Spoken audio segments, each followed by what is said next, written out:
Welcome to the Investor Ready Funding podcast. I'm really pleased to say that today we are joined by Priti Padhy from Cognino.ai, and I can't wait to dig into what Cognino are doing, how their funding journey is going so far, and also what their plans are for the future. So welcome, Priti.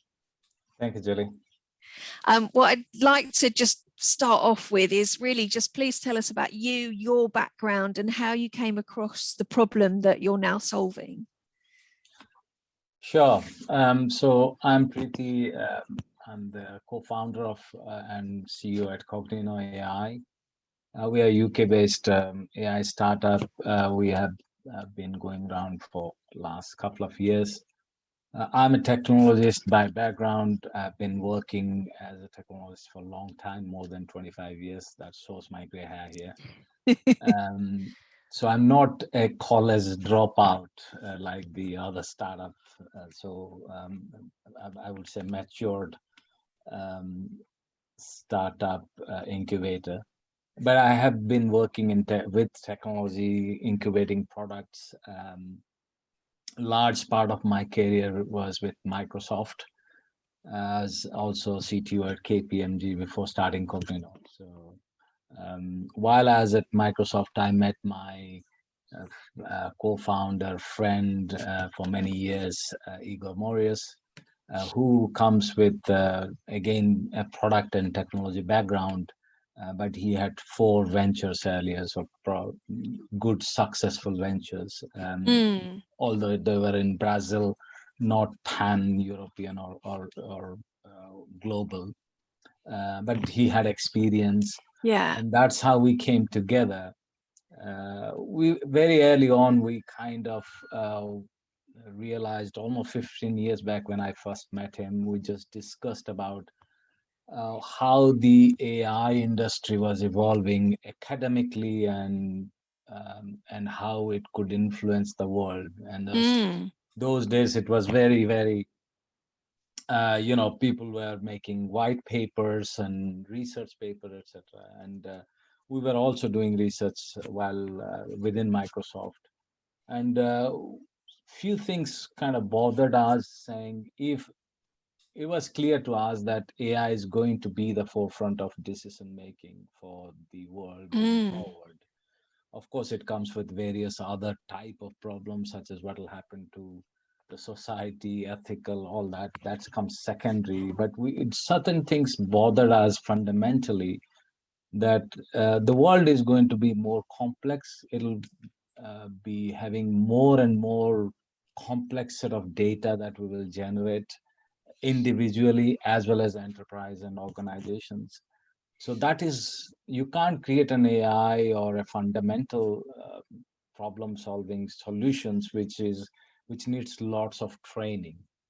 Then it's never going to learn like what we can learn, like human do.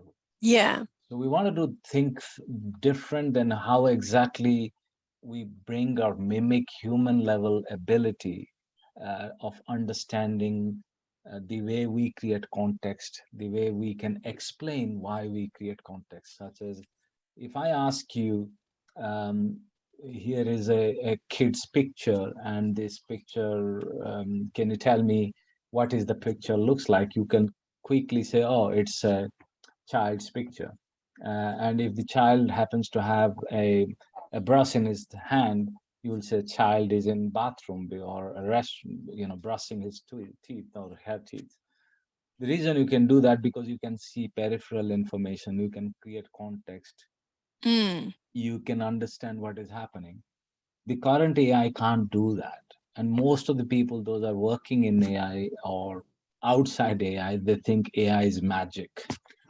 But the AI of the current world can't really understand context. All it is doing, we saw billions of child pictures with toothbrush, and we statistically it thinks that it is a picture of a child with a toothbrush.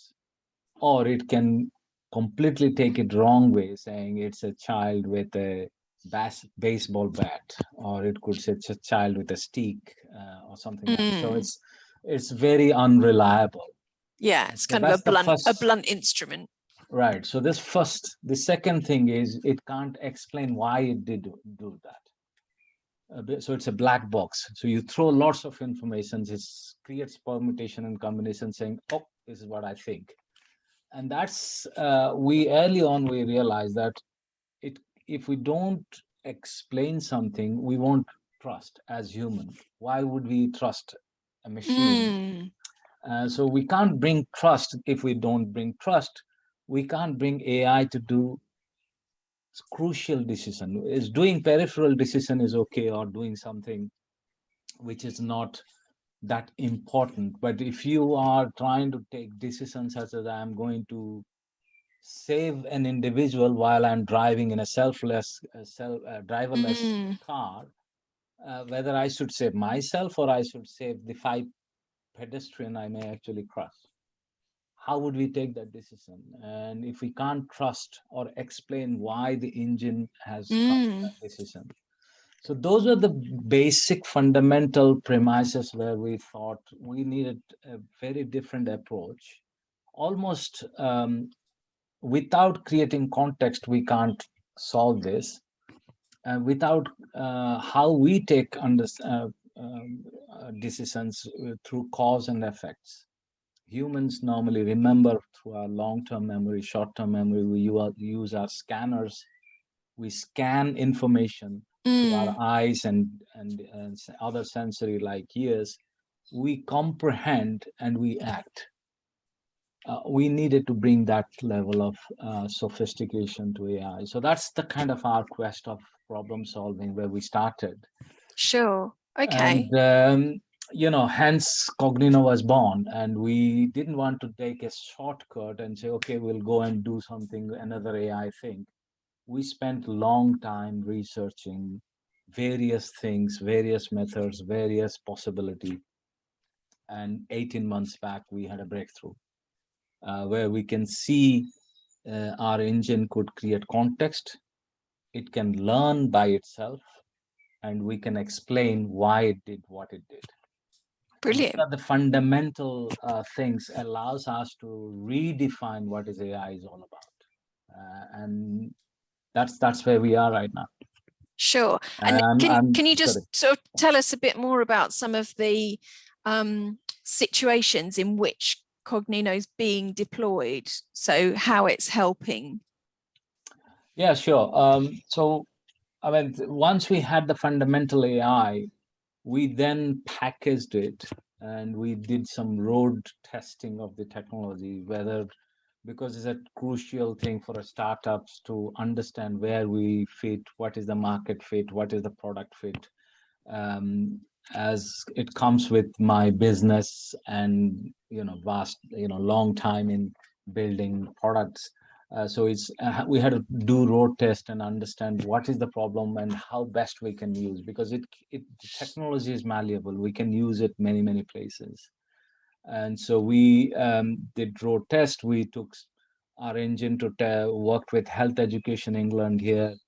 To if you see in NHS, we have consultant can take 45 minutes to 1 hour to see one patient, because if the patient is complex, you have to go through electronic health record, all the test results Mm, and everything, and they have to read that before they take the decision where what is the patient and what kind of diagnosis they want to do. We wanted to reduce that time from 1 hour of between patients to 1 minute. That means an engine needs to understand everything that has happened to a patient and then give very profound recommendation. Now the consultant or a doctor can overrule that because it's an AI, but they can have something done mm, by them, almost like a junior doctor. And we could see the result that engine could understand everything. It learned like a human learning process, how you learn year one, year two, year three in medical school, and then it could able to comprehend and recommend. So that was one area where we tried. We also tried in financial services and health, and predominantly health and financial services, because explainability is important where highly regulated Yes, industries yeah, do. definitely. Yeah. So we focused on these two areas. In financial services, you decided to give somebody loan and not someone else. Why did you do that? Regulators are asking that question. Mm, So hence, you will find nobody from large banks to small or lending institutions will not use AI for that. It's human decision. mm. They do At the use moment. at the moment, Yeah. and so we wanted to bring those areas which is crucial for explaining and where it is highly regulated, where the decision making is very, very important, that if you do little wrong, then it can be a problem. Yes. Yeah. That's where our technology will influence the most. But in general, whenever we think of AI, it needs to be transparent. It needs transparency, got to be the forefront of it, and Mm, trust is going to be is not just by chance. It's going to be a new normal. So that's yeah. why I think we are defining something fundamentally different. um, and it's evident that we're chosen by Forbes early on in this year as the top 25 AI company which is going to make a difference. And so that's we're quite proud of that. But Yeah. that's but the premise of that is actually what we have been doing right now. Brilliant. Yeah, and I think that that high trust requirement so often goes along with the regulated environment. Yes. That's why it's regulated, because there's such a high trust requirement. So being able to really provide the transparency that supports that is vital. Yeah. Okay. So let's kind of, we've talked about the company and what you're doing so far. What's the big vision? Where do you think you're going to be in sort of 5 years, 10 years time?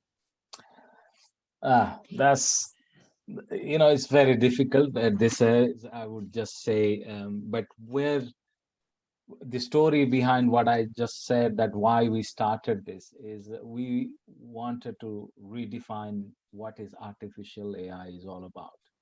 And I gave you a little example of that without going into the detail of technology. It's number of different things happening there. Mm, But if we, in simple terms, in business terms, our core ethos and mission is to democratize AI and through explainable intelligence. So we will need intelligence. We need machines to build that intelligence, because the amount of information that exists now is overwhelmed. mm, But we need those intelligence to be explainable, and that is only going to happen by AI. So in general, our core mission is to democratize AI through explainable AI. Now, how would we do that? Of course, if you flip this, it's just a statement. We need to make multiple products. Those are for different specific verticals. So we are yeah. working with financial services organizations to find new opportunity and threat, as almost like an always on enterprise intelligence platform, which is looking for growth is a big deal for every organization. Mm, So how will I grow my business? That's an AI is always looking and telling you, here is the right company, here is the right business to lend, here is the right company to invest, and so on and so forth. So that's one product we are building. mm, The other one we are doing is, here is the threat, whether it is cyber threat or fraud or anti-money laundering, and so on and so forth. And the same premise, you can, because the technology is malleable, we can take it to the health and look, saying, okay, find me where are the genomes which are responsible for aging. um, so we can build the same mm. thing. Of course, the length of building that is longer because the complexity of health is quite long and broad and wide. So, Yeah, but but some huge possibilities to yeah, kind of so we redefine AI. absolutely we will redefine AI with I'm quite confident because the innovation what we have done. Where we will be in 5 years, if we execute and execute well, we should be, one of our investors said we are, when he liked what we did, and he said it's like a spreadsheet moment. And if you think of spreadsheet going back to, I don't know, 40 years back when spreadsheet came, nobody realized what is it, how exactly I'll use. If you now think it is a normal thing, we don't do anything without spreadsheet. We start a spreadsheet and do things, Yeah, So we have a fundamental space like that where we can impact a lot of business in many, many verticals, and really bring, profound transformations through uses of AI. yeah, fantastic. So let's dig into a bit of how you're going to get there through funding. So how many times have you now raised funding for Cognino so far? We have just one round, other than my boot pre-seed. Before that, it was Yeah, bootstrapped, and myself and my co-founders' savings and all that. So that's different. But so we had a pre-seed round, which is um, what we went through last year in the middle of pandemic. But we successfully raised that. So that's the one time we have gone through. sure, sure. And that was a 2 million raise, Yes, wasn't it? Yeah, yes. sure. It's a 2 And million mainly. Yeah. yeah, and being able to close a pre-seed round in the middle of the pandemic when investors were backing off from very early stage companies because of the increased risk level is no mean feat. So, and particularly when you're a company that is seeking to completely redefine a sector, that's often kind of, it's quite out there for some investors, and do they believe it's possible? So being able to close that is a fantastic marker to show how strongly you're able to put across what Cognino is capable of. Before Cognino, I know you said your co-founder had previously had other ventures, but have either of you ever actually raised investment No, before? we never, because I was also in 90s I had a successful exit, but it was never we never raised funding. Um, so this was first experience, and we possibly would have avoided funding because in year 2019 we had a pipeline worth of 7 million within 6 months. Mm, That's unusual. From 0 to 7 million, that is, I don't know, 7 million percentage growth, you could say. yeah. And it was interesting. We had, but many of that customer programs and the type of work what we were going to get wiped out as pandemic hit, because those were all innovation budget. We Mm, are redefining, as I said. That means people are not going to jump onto it. Those who are pioneering in their respective industry, they said, okay, we would like to come on board. Um, but that kind of dried out, and so we said, okay, what should we do? Should we go and raise now, or go after and continue to the customer focus, and which we wanted to do both, but we needed some patient capital for building the product right, etc. mm. So we both didn't have real experience of raising. So it was a fantastic, interesting journey. Very, very interesting journey. Sure. And before you started that first raise, where would you have kind of scored yourself out of 10 in terms of being confident about the fundraising process and being able to put together a kind of compelling and credible investment opportunity? You want an honest answer or just a fluff? Honest answer. Zero, I would say. Why I would say zero? Was involved in outside in perspective, right? I'm not a naive novice in this space. I've worked in technology. I have incubated products, very large product, which turned out to be quite successful for Microsoft in long term. I was participating in many of those programs. Now, did I know all the trick of the trade? No, but I have participated even in a large organization like Microsoft. How to incubate? You are given an open.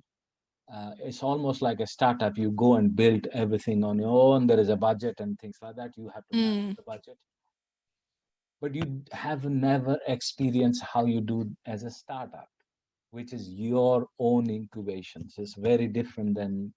yeah. And my co-founder who had experience at startup, but he never had to raise. He always bootstrapped. Then he co-developed with customers. So you have first or second customer Mm, paid the funding, you could say. yeah. In our case, this was a completely new experience.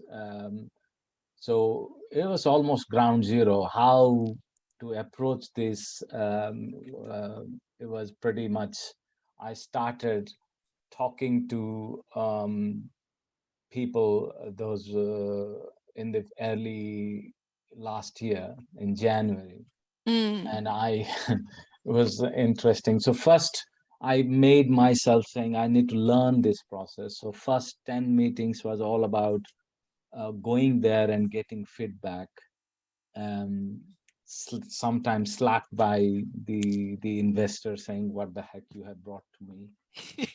yeah. Wasting my time." Or when we talked about what we have innovated, they had lots of doubts and all that. All that gave me a fantastic feedback, because all those failed meeting, you could say, gave me more strength to devise what should be the core thinking. Mm, Then the next 10 meetings was I was better prepared. I had better pitch. I talked more specific than more kind of less fluffier messages. And it gradually got better. And it took almost 6 odd months to get the right information for the right audience, understanding the right.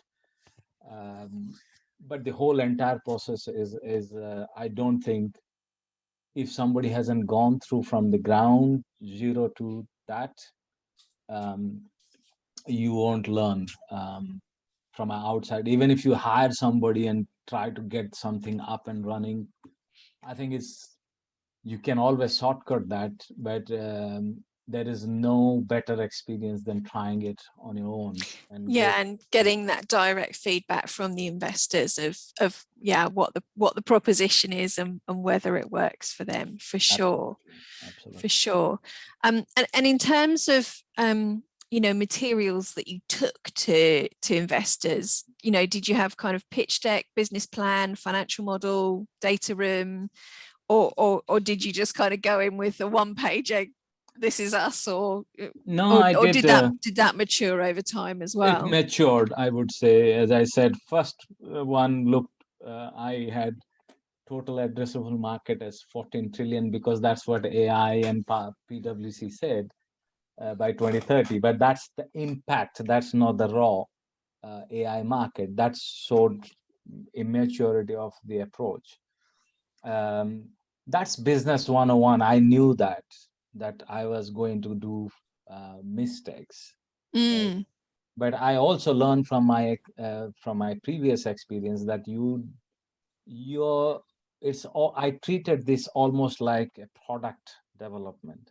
The money raising is like a product development. How do mm, we do product development is, we call this process, and this I famously call myself in that space, is if your MVP is not, you shouldn't be embarrassed with it.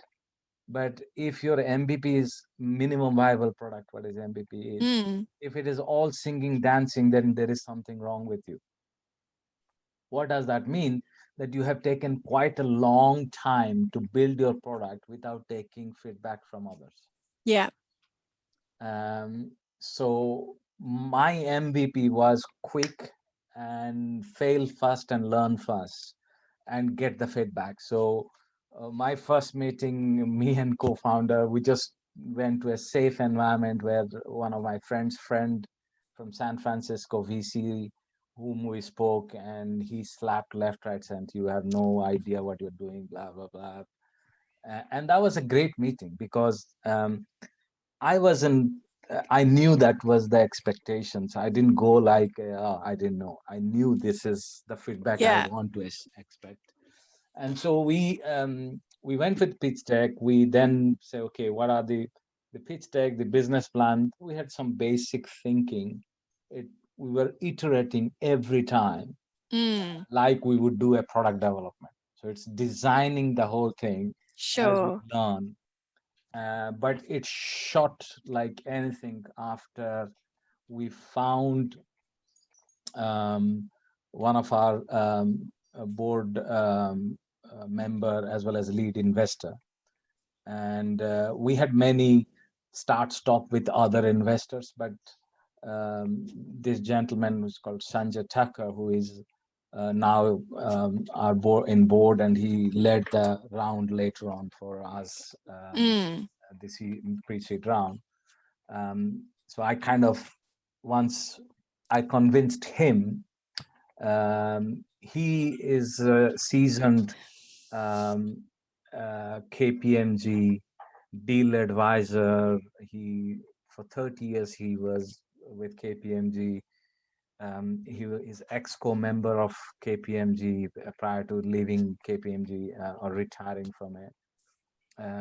So he led a business of 500 million with 200 partners and so on and so forth. So it Mm. was a very, um, when he came along, we became more polished in, like, if we were doing things in, if we're doing things such as specific um, EBITDA we are calculating, he said this is how best we should position. Or he created something called, what is our, if worst case scenario and best case scenario, Yeah. all those rigors. He brought more rigor to the funding Yeah. rounds. So otherwise we, so he shaped far better than what we were, but we possibly wouldn't have got anywhere without all that 6 months of learning anyway. So his work was far easier because we had lots of things. Yeah, But yeah, definitely. And that modeling approach of, what's the kind of best case, what's the worst case, and what's the kind of median yes, approach, I think is so valuable when you're talking to investors, because it yes, shows that you understand what the levers are that yes, might affect the business, and it shows that you understand that the universe hasn't read your business plan, so your planned line might not happen because of XY things, and it might go better, it might go worse, but you've still got a viable business hopefully on either track. So yes. And yeah, absolutely. And he also gave us something very important tool, which is the valuation, because that is the big thing, right? How much you are mm, raising and yeah. what's your valuation. And for a technology business like that, as we don't know what it is, what could be, right? mm, Pre-pandemic, I for an organization like this, for a pre-seed round, um, I looked into, did lots of research and everything, and this could range from crazy amount. You had Element AI, which was a Canadian company recently sold. They were valued crazy, 100 million in the pre-seed, because they had some significant people and without any technology. We had two founders who are ex-Microsoft and have got real good research background with the real technology that's ours. spent number of years building this, Mm. have successful career of building products and have done businesses and so on and so forth. So we were quite confident we'll get a good thing, but we didn't know what is that. Yeah, the exact number is Yeah, so he hard to came pin up with, down. because Sanjay did lots of valuations for a while. I was at KPMG, so he helped us to ground on that as well. So it's really helped that process. It got us our life easy. Yeah, definitely. And trying to find that lead investor that's got kind of extra clout in the market, extra Yes, credibility, extra expertise, exactly. can absolutely make the difference. Yes. It's something when we're working with clients and we're saying to them, you know, you've got to really target who you want to be investors in your company, because if they come with that extra expertise, they come with that extra network, that kind of thing, that's worth 5 times as much as the money that they might give you. So, you know, you really want to kind of find those people and really target them rather than just anybody, because Yeah, because it's the value add. yeah, we didn't take, we had interest from VCs and institutional funding, so on and so forth. We didn't go, we're still talking to many of them, but we didn't go knowingly because, again, it's about whom we want to have now Mm, versus in 6 months to 8 months' time, yeah, then so on and so forth. So we were just pacing that. Again, it was help from Sanjay helped us because I had an idea that I didn't want to have institutional VCs yet, because we won't be able to. We need a little patient capital. I have no problem with VCs. It's just that we needed to have some yeah, they're not space. always they're not always right at that early stage. Yes. You need Yeah. a bit more kind of flexibility and what have Yeah. you than that structure. Yes. Super. Okay. So you talked about going to see lots of these different investors and getting loads of feedback from them. How did you actually get in front of those investors? What was your strategy for getting a meeting with them? Did you have a really wide network in the first place, I or had network. I had MIT because I went to the MIT for certain type of courses. And so as my I had LBS alumni. So again, had associations. Microsoft network. I went to my Microsoft network. They introduced other VCs, or they are participating or part of those VCs mm, or advising. So those we did various campaign types. So we focused on San Francisco, then New York, then London, then Berlin and Frankfurt, then Singapore, Hong Kong, and China, and all. So we kind of did a proper account management, targeting mm, ability. It's yeah, again like a product landing and marketing, and so we did that. Um, and then we said, okay, here is a VC, here is a private equity, here is individual high net individuals, and we collected all this data because I'm a data guy. Collected each time what was happening. And we found there is a correlation of what's the risk appetite, who is going to be willing to be with us, who is a long term, who is a short term. mm, While they all say, oh, we will be with you forever, but that's not the case. So we got those data led understanding, yeah, and we got a very good clarity of, okay, what is the 6 months to 12 months to 18 months, whom should we contact.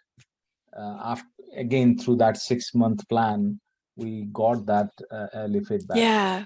Yeah, brilliant, brilliant. And definitely the earlier that you can start to engage with investors and start to build a relationship, even if you're not asking for money yet, Yeah. you're just building that relationship and getting to know them, and they're getting to know you and your product and Yeah. understanding your capability to deliver what you say you can. So by the time you go to then say, we'd like some money now, then they're much more familiar with you and Yeah, I able mean, we to treat every respond. every investment meeting or any meeting for that instance as an opportunity. It's a opportunity to showcase what we do. It's an opportunity for them to learn about it. So we don't underestimate any meetings. We have been very, you know, very rigor. We followed a very strategic path towards it, and I think it's been quite good, quite good. Yeah, definitely. And when you were going to have those investor conversations, did you have a kind of a particular story, if you like, for the raise in terms of particular milestones, particular targets, spending plans that kind of that formed a hook, if you like, for investors of Yeah, so this is going to happen? yeah, we did have some milestones of, we had a 6, 12, and 18 months milestone. So when we raised the pre-seed, we said this is a 18-month plan, and this is the milestone we will hit. And we use the, you know, worst case and the best case scenario simulation. In total, we did share that, but you know, I think that those who have come along, we have one of our largest investors who himself had 3 businesses and continued to be a very successful pharmaceutical is a successful in pharmaceutical distributions, etc. So he knew the challenges you could have, kind of problem you face, and so on and so forth. So they came up with, okay, whatever plan you do, it will go not always right.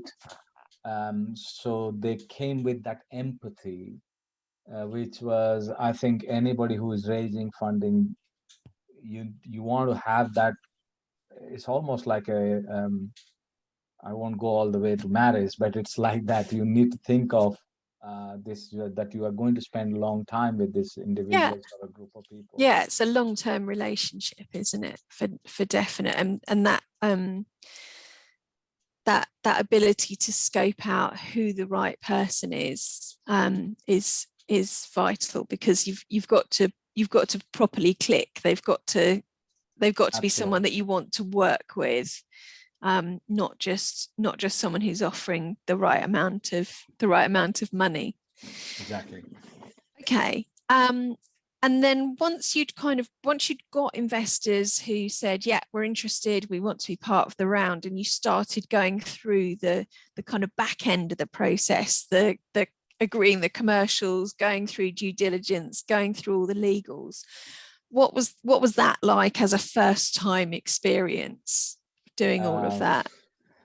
as being a technologist, that's not the best part, neither of me or my co-founder. So we, again, it was helped by my lead investors, Sanjay, and we found some tools, this new age tools.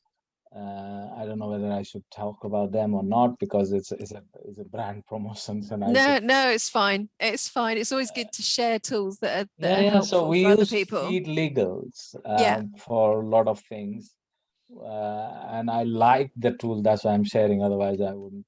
Mm. And we and we used we didn't use for all, but there are lots of like easy term sheets. They have a very good templates to do it, so we don't need to spend long time. It's all digital. Yeah. But we also had Mark. We had a lawyer who had got through some other recommendation, who has been helping many other startups. He Mm. helped. He came along, and he was not about hourly like other law firms do. He was saying, this is how much I will charge, and that's it. Like a package cost, yeah, Package for cost. And he was very reasonable for what, every penny at this stage counts, and you need to yeah. be able. And so these things, but it felt like because each individuals needed a slightly different type of treatment. We had bit of some of them were convertible notes, some of them are equity, and so on and so forth. So we had to kind of go through that, and he helped us brilliantly, and Seed Legal and my lead investors who kind of Combination run, of yeah, all because three. if this word or this phrase shouldn't be there in a contract, I wouldn't know, but he knew that what should be there, what shouldn't be. So Yeah, yeah, fantastic. So he's worth his weight in gold, your lead investor. oh yeah, I mean, I'm so grateful to have him in the organization. Absolutely. Yeah. Okay, so looking back at the round, you know, if you ever raised at pre-seed again for a future startup, what would you do differently, if anything?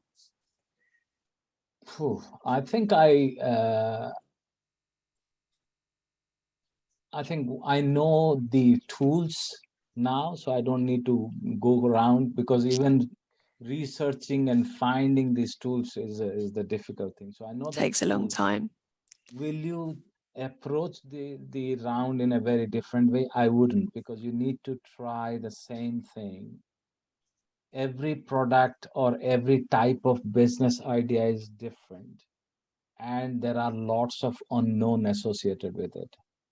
So you need to do the similar thing. So if I have successfully done a raise for AI company, that doesn't mean that I will successfully raise something for manufacturing, let's say, Yeah, or an auto company.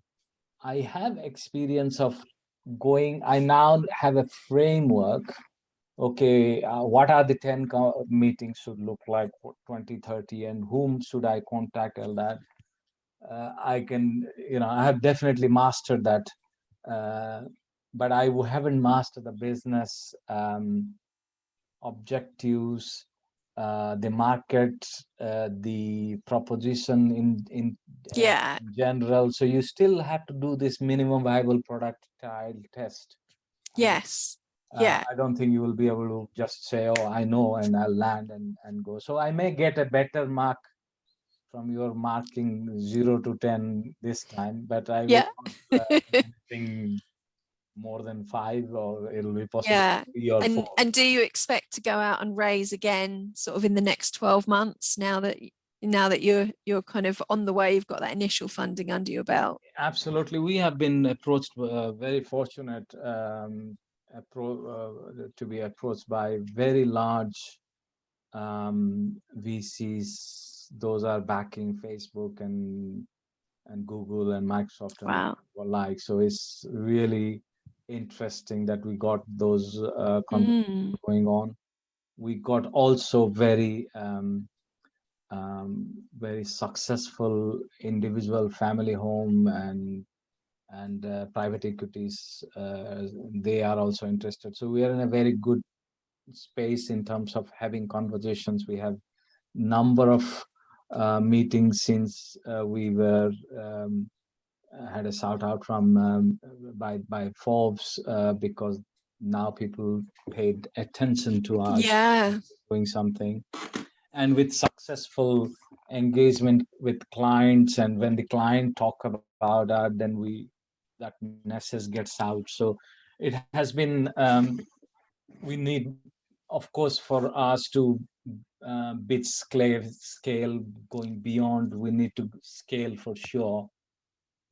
And if you go back to my mission statement, what I said about democratizing AI, that means it's a very large call Yeah. for sustainable intelligence. So we need to raise funding to scale it up. So we will be going through various rounds, and we haven't really made everything ready, saying, okay, it is institutional or this or that. Will be a combination of things, looking into our capital requirement plus our scale up plan. Yeah, and of course the relationships that you're building now of working out again who you want to actually engage with and Yes. who's the right fit for you as Yeah, and well. there's so many people which we first meeting itself tells us, or the partner meeting tells us, that whether they say what they are, and if Yeah. we are good fit for them, because it's not about just one way. Yes. Yeah. Yeah, We need, definitely. so it's got to be both ways. Definitely. I think there can often be a bit of a power play between investors and startups, where it's made to feel like the investor just has to approve whether they're going to take on the startup. But you're absolutely right. It's definitely a two-way thing. The startup must be equally approving of the investor, otherwise it's I a bad rejected place. I rejected money on the table last year, Mm, literally, not because they wanted crazy stakes or something. I just didn't like some of their philosophy of what they wanted to do and things like that. yeah. Or if they come on board, they wanted us to be A versus B, and that's something I think fundamentally would have changed our mission, Mm, changed our culture. And I think I didn't come to business for, of course, making money is a byproduct of doing something. We came to this business to create profound transformations. We wanted to redefine what is artificial intelligence is all about. mm, It is in the, if you didn't understand, you will trivialize, or you will try to change it. yes. And we rejected those calls. We said they are not best fit for us. Yeah. Okay. All right. So just to kind of wrap up today's podcast, what would be one bit of advice that you would give to someone else who's thinking about raising at pre-seed? Oh, one. There are many, but if one is the crucial one, is get somebody, because having guidance and suggestions and feedback, somebody who has done it, um, is very, very crucial. So don't try to swim in the ocean, because the ocean could be red or blue, depending where you're swimming. It's important for having real help, somebody, um, and help from less of a profession. I'm not saying professional, of course, that helps as well, Mm, such as somebody has helped other organizations to raise, that helps. But my thing is, get help from, or talk to as many people who might have gone through the cycle and successfully have raised. Because if I was looking into the number in the UK since 2014, anything who have significantly raised more than 10 million, you know how many companies? it's not many. 200 Yeah. in last 10 years. It's Mm, not like a lot of company are raising. It feels like, oh, it's not. That's not the case. So the experience is far and few. So it's not coming, and it's not broadly shared. Nobody writes a book about how to raise funding, I'm telling you, because I went through some of those books, and they are nothing like what I went through, right? okay. So I think everybody talks about in a very different, subtle way, because it's a secret sauce. So you need to find that Yeah. fine tune what will work with you. It's not a secret sauce, but it's predominantly you need to experience what will work for you. But to guide you, you need to speak to Yeah. as many good feedback who could give, because many people will give you feedback which are not relevant to you as well, or Yeah. they will undermine, they will pull you down, saying you have nothing, why are you even thinking about raising, and all that. So those are, you need to kind of navigate through those feedback and really capture what matters. Yes, definitely. Well, thank you so much for your time today. I'll have to send you a copy of my book and see if you think it's worthwhile Oh, I mean, support. so I didn't want to offend you. Sorry. I mean, no, I'm just saying that you have to go yeah. through yourself. Yeah. You have to go through it yourself, definitely.